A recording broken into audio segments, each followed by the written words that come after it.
Hi hello welcome to my channel unique movies alert. Finally మన Sunday సందర్భంగా అయితే Tillu square మూవీకి అయితే వెళ్ళాబయ్యా. ఇప్పుడు ఈ మూవీ నాకు ఎలాగనిపించిందో ఒకసారి చూద్దాం. ఈ టిల్లు స్క్వేర్ మూవీని ఇంకా ఎవరైనా చూడకపోతే నా రివ్యూ అయితే 100% చూడండి. ఎందుకంటే చాలా ఇంట్రెస్టింగ్ పాయింట్స్ అయితే మీకు చెప్తాను అనమాట. దాని వల్ల మూవీ మీద మీకు ఒక క్లారిటీ వస్తుంది. ఈ మూవీని ఇంతకు ముందు ఎవరైనా చూసుంటే నా వీడియో లాస్ట్ దాకా చూసి నా రివ్యూ ఎలా అనిపించిందో మీరు కామెంట్ చేయండి. వీడియో స్టార్ట్ చేయక ముందు నా ఛానల్ కి ఎవరైనా కొత్తగా వస్తే సబ్స్క్రైబ్ చేసుకొని కొంచెం సపోర్ట్ చేయండి. ఇటువంటి మరిన్ని వీడియోస్ చేయడానికి కొంచెం సపోర్ట్ గా అయితే ఉంటుంది. సో ఇంక వీడియోలోకి వెళ్ళిపోతే మూవీ ఒక మెయిన్ ప్లాట్ ఏంటంటే టిల్లు అన్న లైఫ్ లోకి ఫస్ట్ రాధిక వచ్చినట్టు ఇప్పుడు లిల్లీ అయితే వస్తుంది. కానీ ఇక్కడ రాధిక అన్ఫార్చునేట్లీ వచ్చింది కదా. కానీ లిల్లీ అలా కాదు, మొత్తం సెట్ చేసుకుని క్రియేట్ చేసుకుని అయితే పక్కా ప్లానింగ్ తో వస్తుంది అనమాట. వచ్చాక తన ప్లాన్ అనేది ఎలా ఎగ్జిక్యూట్ చేసింది, టిల్లు అన్నకి ఎలా ఇబ్బందులు తెచ్చింది, టిల్లు అన్న జీవితంలో మరో విలాకత మాఫియా ఎలా స్టార్ట్ అయిందని మూవీలో తెలుసుకోవాలి. సో ఇప్పుడు మూవీ గురించి చూసుకుంటే ఈ మూవీ మొత్తం వన్ మ్యాన్ షో భయ్యా. అంటే ఓన్లీ సిద్ధు అనే ఫస్ట్ నుంచి లాస్ట్ దాకా మనకి ఏమాత్రం బోరు కొట్టికండి ఎంటర్టైన్ చేస్తాడు. మధ్యలో అక్కడక్కడ ఈ ఫాదర్ అండ్ ఫ్రెండ్స్ అయితే కొంచెం ఎంటర్టైన్ చేయడానికి కూడా వస్తారనమాట. అండ్ ఈ మూవీలో వచ్చిన రాధిక గురించి చూసుకుంటే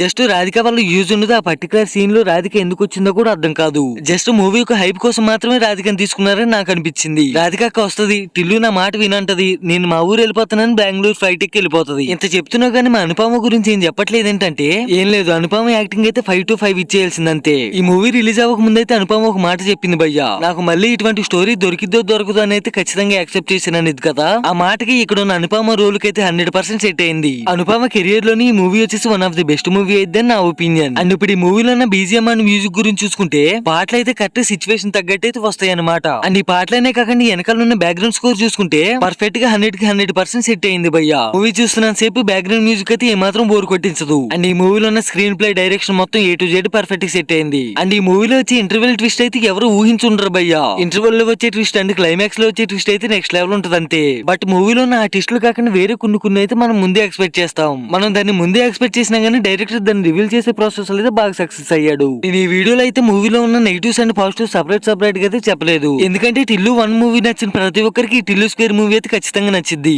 సో ఇప్పుడు మీకే అర్థమైంది, ఈ మూవీ వచ్చేసి ఖచ్చితంగా థియేటర్ లో ఎక్స్పీరియన్స్ చేయాల్సిందే. మూవీకి అయితే standard rating 4 out of 5. So ఇంక ఈ మూవీ ఎవరైనా చూడకపోతే ఖచ్చితంగా థియేటర్ లో అయితే ఎక్స్పీరియన్స్ చేయండి. ఎందుకంటే టిల్లు అనే స్వాగ్ కి మనం పక్కనున్న ఆడియన్స్ తో కలిసి అయితే ఖచ్చితంగా ఎంటర్టైన్ అవుతాం. మరి ఈ మూవీని ఇంతకు ముందు ఎవరైనా చూస్తుంటే మీ ఒపీనియన్ కామెంట్ చేయండి. అండ్ నా కంటెంట్ కానీ మీకు నచ్చి ఈ వీడియోకి లైక్ చేసి నా ఛానల్ సబ్స్క్రైబ్ చేసుకోండి.